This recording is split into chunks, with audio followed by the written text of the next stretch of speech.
ലോകത്തിന്റെ സൗന്ദര്യം ആസ്വദിക്കാം. സ്വദേശത്തേക്കും വിദേശത്തേക്കും യാത്ര ചെയ്യാം സൂര്യയിലൂടെ.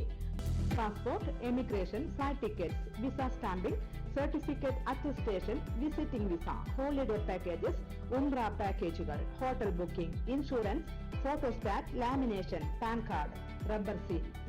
സൂര്യ international travels and communications, Vadakkanchery, Chelakkara, Delhi, Dubai, ഇപ്പോൾ ആവങ്ങോട്ടുകരയിലും. ഫോൺ 9447268947 8056999614. നമസ്കാരം, എനി ടൈം ന്യൂസിലേക്ക് സ്വാഗതം.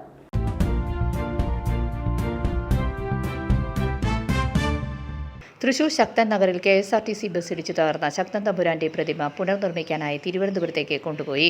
പ്രതിമ നിർമ്മിച്ച ശില്പി കുന്നുവിള മുരളിയും സംഘവും നേരിട്ടെത്തിയാണ് പ്രതിമ നിർമ്മാണശാലയിലേക്ക് കൊണ്ടുപോയത്. ഈ മാസം 9-ാം തീയതി പുലർച്ചെയാണ് നിയന്ത്രണം വിട്ട KSRTC ബസ് ശക്തൻ തമ്പുരാന്റെ പ്രതിമ നിർമ്മിച്ചിരിക്കുന്ന സ്ക്വയറിലേക്ക് ഇടിച്ചു കയറി പ്രതിമ ഇടിച്ചു തകർത്തത്. പുലർച്ചെ തന്നെ മന്ത്രിയും MLAയും മേയറും അടക്കമുള്ളവർ സ്ഥലം സന്ദർശിക്കുകയും തകർന്ന ശക്തന്റെ പ്രതിമ ഉടൻ പുനർനിർമ്മിക്കാനുള്ള നടപടികൾ അടിയന്തരമായി സ്വീകരിക്കുമെന്ന് ഉറപ്പു നൽകുകയും ചെയ്തിരുന്നു. ശില്പിയും സ്ഥലം സന്ദർശിച്ച് സ്ഥിതിഗതികൾ വിലയിരുത്തിയിരുന്നു. പ്രതിമ മാറ്റാനുള്ള കോർപ്പറേഷന്റെ അനുമതി ലഭിച്ചതോടെയാണ് ചൊവ്വാഴ്ച വൈകിട്ടോടെ പ്രതിമ തിരുവനന്തപുരത്തേക്ക് കൊണ്ടുപോയത്. പാപ്പനംകോട് ഇൻഡസ്ട്രിയൽ എസ്റ്റേറ്റിലുള്ള സ്വന്തം സ്ഥാപനത്തിലെത്തിച്ച് പുനർനിർമ്മിച്ച് 2 മാസത്തിനകം പ്രതിമ പുനഃസ്ഥാപിക്കുമെന്ന് ശില്പി കുന്നുവിള മുരളി പറഞ്ഞു.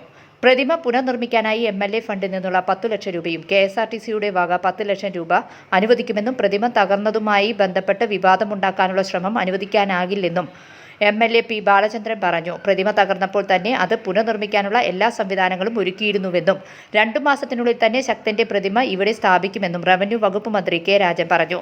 ശില്പിയുടെ പ്രാവീണ്യവും മുൻ പരിചയവും ശക്തൻ തമ്പുരാനെ കുറിച്ചുള്ള അറിവുമാണ് കുന്നുവിള മുരളിയെ തന്നെ പ്രതിമ പുനർനിർമ്മിക്കാൻ ഏൽപ്പിക്കാൻ തീരുമാനിച്ചതെന്ന് അദ്ദേഹം പറഞ്ഞു. News desk any time news. കൂടുതൽ വാർത്തകൾക്ക് ഞങ്ങളുടെ ചാനൽ സബ്സ്ക്രൈബ് ചെയ്യുക, ഫേസ്ബുക്ക് ഫോളോ ചെയ്യുക. വാർത്തകൾ വേഗത്തിലറിയാൻ എനി ടൈം ന്യൂസ്.